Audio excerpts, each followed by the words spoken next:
सर्वादौ कर्तव्य ये पुराण रहस्य माध्यम सुंदर कथा वस्तुटे मु आपण मानक आगे उपस्थापन करुछि ता हेउछि पवित्र भागवत महापुराण वाणी। अधिबड़ी जगन्नाथ दास कलम करिसंती जे जहा प्रकृति विकारे प्राणीता कर्मरे संचरे। पांच मन आज्ञा सुमन कुमन विमन अमन मन समस्ते कहती पांच मन कौन सुमन कुमन विमन अमन एवं मन। पांच मन 25 प्रकृति पांच मन 25 प्रकृति बोली कहा जाए। सेइथिपाई भागवत जगन्नाथ दास कलम कले जे जहा प्रकृति विकारे प्राणीता कर्मरे संचरे। तेरे प्रमाण यार निर्यास बढ़िया जाई आपण मानक आगरे सुंदर कथा वस्तुटे मु उपस्थापन करुछि। जड़े केउट पुओ जार जीविका होछि आज्ञा मीन व्यवसाय करे माछ व्यवसाय करे। तेणु ये कैवर्त पुओ जनक माछ व्यवसाय करने संगे संगे दिन करे दूर गाँ को जाइछंती आज्ञा माछ बिकिबा इते दूर गाँ को चलीगले जे फेरु फेरु फेरु फेरु ताको विलंब हैला।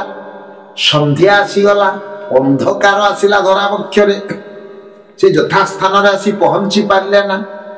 तेणु रास्ता रे जो गाँ टाको ये बिक्री शेष करी जो गाँ रु से फेरुथिले फेरु फेरु फेरु फेरु गोटा अरण्य पड़िला। सी अरण्य को अरण्य रे जीवा पाई ताको भय लागिला।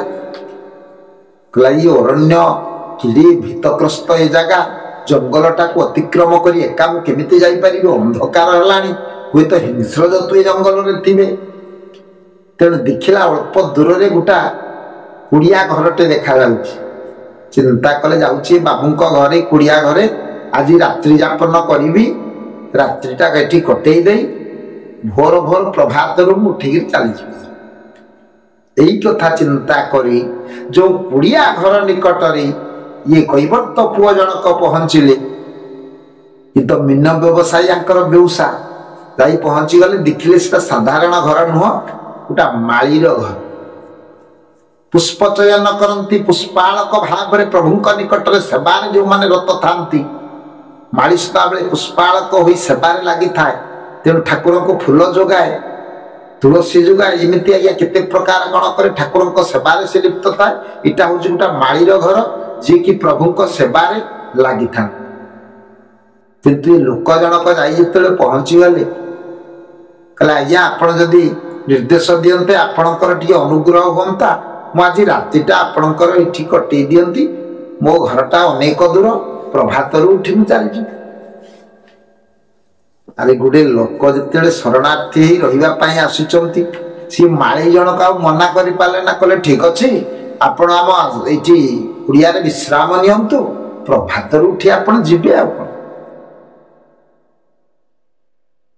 तेणु यथोचित सम्मान प्रदर्शन कर सेवा कले आज्ञा ये माली जनक से जो कैवर्त पुओ जे मीन बिकिबा जाइथिले तांकर भोजन व्यवस्था कले सब किछि कला परे सीटा या विश्राम करिया पाई सेज पारि देले पर ठीक अछि आपण एठी शयन करंतु प्रभात उठी आपण घर को जिबे।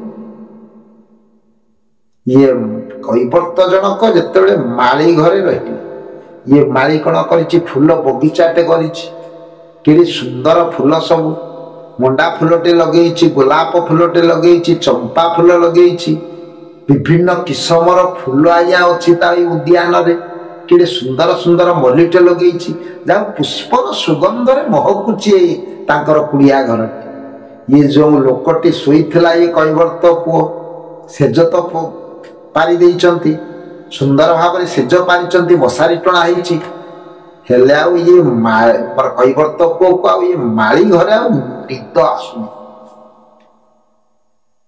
क्लारे सुगंधित परिवेश सुंदर परिवेश पवन लगुच निद्रा आसवा कथा तथापि मत निद्रा कहीं आसुनी केते मल्लीर बासना भासी आसुची केतेबेले चंपार बासना भासी आसुची, केतेबेले सुगंधित अन्य सुगंधित पुष्पर बासना आसुची। आउ ये कैवर्त पुओ को राति जाक आउ निद नाही, निद तो जमा धरु नहीं। तेणु अनै अनै चिंता कला केमिति निद आसीबो, हो अलगा स्थान रे अछि बोली मते निद हो नहीं।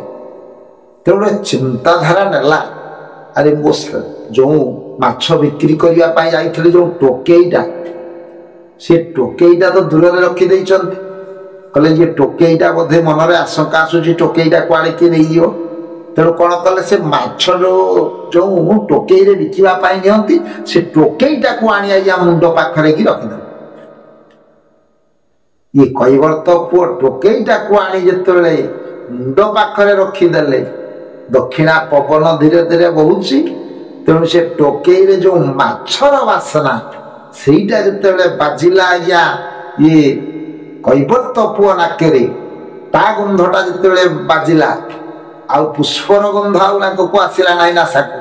तेणु से माछ झुड़ी जोटा आज्ञा मीन बिक्री करिया पाई, माछ बिक्री करिया पाई ये कैवर्त पुओ जाइथिला, सी माछ झुड़ीर बासना जेतेबेले ता नाकरे बाजिला, बेस निघोड़ निदरे शोई गले आज्ञा। आज ये जो आमर कैवर्त पुओ जनक जो माछ व्यवसाय करू, यार तात्पर्य कहीं ये कथा मुझे आगे उपस्थापन कली ना। भागवत महापुराण प्रमाण देइचंती, जे जहा प्रकृति विकारे प्राण प्राणिता कर्म रे संचरे। तेणु जो प्रकार संस्कार नहीं ये जीव आसीथिबो, जो प्रकार प्रकृतिर सहायतार ये जीव आसीथिबो, जो प्रकृति ता निकट रे जागृत थिबो, जे जहा प्रकृति विकार प्राणिता कर्म रे संचरे, ये कर्मटा से दिग को तार गति करी। तबे सुंदर कथा वस्तुटे मु उपस्थापन कली आपण मानक आगे पवित्र भागवत निर्जास, जे जहा प्रकृति विकार प्राणिता कर्म रे संचरे। जेमिति आज्ञा फूल सुगंधरे ये कैवर्त पुओ को माछ बिकाली को निद आसिला नाही, जेतेबेले माछ जोड़ीटार आमिष गंधता नाकरे बाजिला, बेस निघोड़ निदरे शोई गला, ताको बेस सुंदर भाव रे निद हला। अर्थात ये सब प्रकृति वश, संसार ये देह मन आयत्त, से मन पुणी ग इंद्रिय वश, इंद्रिय प्रकृति बड़े प्रकाश। तब अधिक समय आपण मानक आगे नेबी नाही। ये स्वल्प समय कथा वस्तु पुराण रहस्य माध्यम आपण मान जो भागवत महापुराण ये पद्यर जो तत्वार्थटा आपण मानक आगे मु परिवेषण कली।